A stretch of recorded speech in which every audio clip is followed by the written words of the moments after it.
Hello everyone, Mariette here from Inner Connection. Today we are again working in my online conscious parenting course called From Havoc to Harmony at Home on the topic how we can meet our child where our child is at. We don't want to meet our child with our expectation and our goal, because then we're feeding into old patterns of chronic resistance.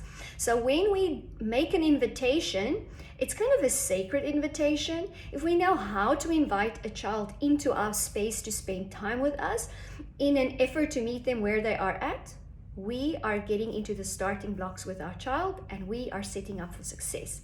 So that initial activity really depends on our connection, because when we have a strong connection, it's easy for the energy to be exchanged between our two systems. And the activity that I usually use, I call the icebreaker. So we will look at all different kinds of icebreakers today. Then in the middle, we kind of slip the work in on the side so they don't notice too much. And gradually we're building their skills. And before long, that activity that you had to slip in on the side because they didn't want to really do that becomes an icebreaker, because you are conditioning your child up with fun and learning and spending time with you. If you don't, you'll have the no but I don't want to, or the avoidance patterns, and we want to fade those out or be proactive and prevent those from starting. Once we finish the task, we will then also end with a rewarding activities. This doesn't have to be a reward. It must just feel rewarding. So when a child enjoys the end of the activity and they really feel like they can do so much more with us, they have more energy available, they're still enjoying the connection, but nonetheless, you call it quits and you're ready to, go for a movement break and then start this cycle again.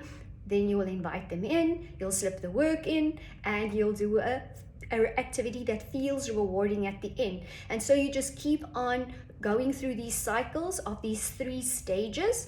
I also like to call it the sandwich approach. So it's easy, work, easy, and it really conditions your child up.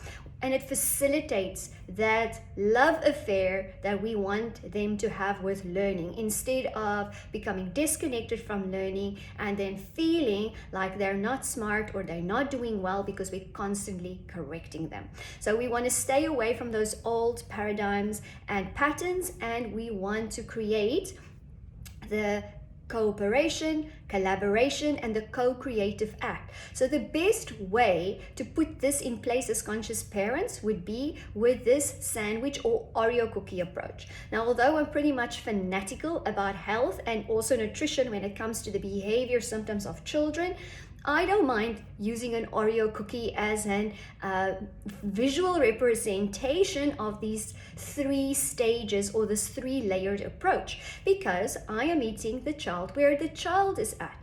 I have to be honest, a lot of the time when children come for holistic behavior therapy with me, I have to spend quite a few sessions fixing how they feel about spending time with adults. They've been conditioned up in a negative way and they're resistant to it. So what happens is, if we're not presenting information on a child's level and we're not meeting them where they are at, the work feels difficult and it's a huge effort that they have to make. And so they also run out of energy quicker. And now they depend on us to teach them the information.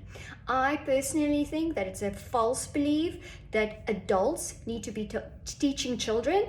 Children learn naturally, but they learn naturally when we present them with information on their level. And I think that this is the birthright of each child.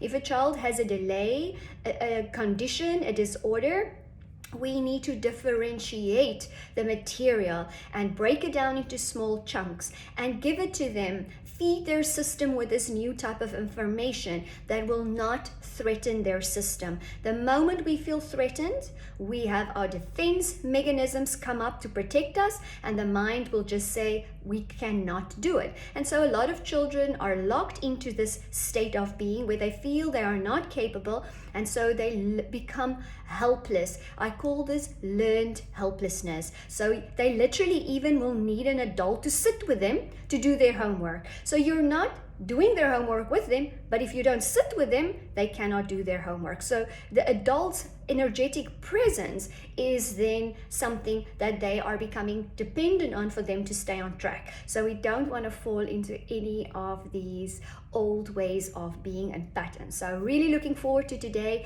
to share about the icebreaker, the Oreo cookie approach, and how important it also is to end a session.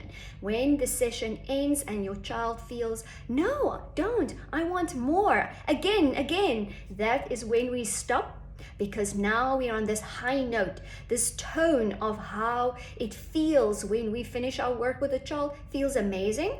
So what will happen tomorrow?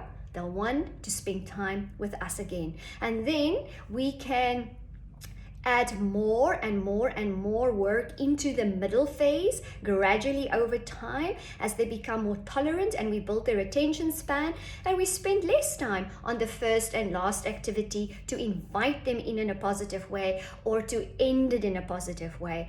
A lot less time and energy needs to be devoted to it, especially when we start in this way with them from a young age. Really looking forward to today. Love and light, Mariette.